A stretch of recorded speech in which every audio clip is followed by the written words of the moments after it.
So those women that Jesus was surrounded by that time were highly trained priestesses, ordained in the ministries of the Egyptian goddess Isis, the Egyptian goddess Hathor, Ishtar, as well as Green Tara, Kali Ma, Sekhmet.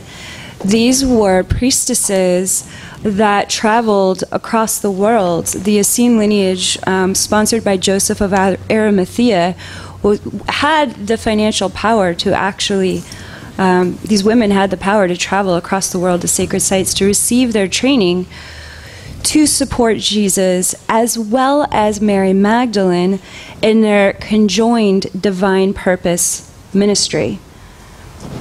So we often think about it was just Jesus out there all by himself being helped by these women and served, and that's wonderful, but it was also side by side with a woman named Mary Magdalene, who's gotten quite a bad rap over these past few thousand years as all sorts of not nice names. But the truth of the matter is Mary Magdalene was raised by a mother who worshipped the goddess. She was a highly trained initiate and oracle herself for the dark mother energies such as Sekhmet and Kali Ma. And she, most importantly, as a high priestess of Isis, she was a high master teacher in how to embody the Christ energies within your body as a tantric vehicle for awakening. So everybody thinks about Mary Magdalene as very sexual, this, all sorts of different ideas about this or that, but the truth is that Mary Magdalene did walk in a blameless way. She was such a pure woman that thousands and thousands and thousands and thousands and thousands and thousands of people got to receive direct tantric initiations from this woman.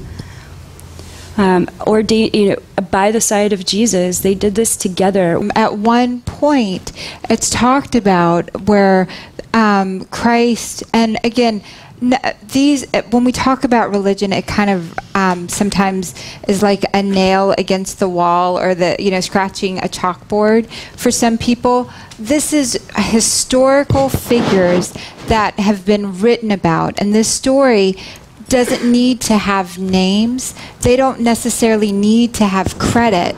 And just for the sake of this, we can call them these names, but you can take on, just to allow yourself to kind of connect with the teaching, go with whoever or whatever figure connects with you for this to come in. And the reason that I say this is the Ascended Masters, why would they want to channel through us? Why do they want to give to us? What is it that would create their desire to allow us to experience their energies? Why care?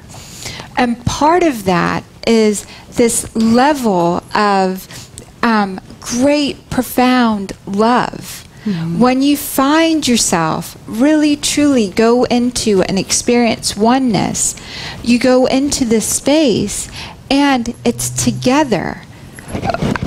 There is a really complete understanding that it's all around love, and they have experienced what we have experienced. Mm-hmm. They experience it as us as well. Coming in and choosing to take on the forms that they did in order to connect in and share the wisdom, the knowledge, the understanding. The Ascended Masters, it's a matter of semantics, but they actually want us to step into their oversoul. It's not about them coming through our bodies. It's about us stepping into their souls. So in transmediumship channeling, that's when a spirit entity would come into a channel's body and take over their body and their neurological functioning. That's not what we're talking about here. What we're talking about is divine communion, divine communication, where they can open their soul up to you if you're willing to walk inside and take a look around And it's beautiful. Okay, so why would they come here? Or Yes. why do they have such a desire to connect with us? Such profound love. Passionate love, passionate Yes. desire. When I channel Mother Mary or Mary Magdalene or any member of the Sophia Code cosmology of Ascended Masters, there is such a great passion. And part of that is because they walked the earth, just like you are right now. I mean, can you imagine not being interested in your daughter or your grandmother or your father? It's that same love because they were in human bodies too. They feel that same passionate, deep devotee love to your humanity because they truly understand in their pinnacle lifetime where they became the Ascended Master Mary. Mary wasn't always the Ascended Master Mary. She had many, many, many physical lifetimes of training before she ascended to that place where she came in and decided, okay, this is my graduation lifetime, right? And so in that sense, they know from their own experience of embodying their higher self and in achieving their ascension that they don't get to experience their full ascension until we do too. And with that said, there's no conditions on their help. There's no strings attached. Not with these Ascended Masters. They know that there's a divine orchestration for when it's your turn. So there's no pressure. They just love you so much. They just want to make the way, as Jesus and Mother Mary would talk about, the way, which is actually a Taoist term. They want to make the way ahead so much easier for you. Do you know why? Because they had their master, mentor, teachers that made the way ahead so much easier for them. And when you think about it from the human context, it's the same thing. Somebody handed me a helping hand.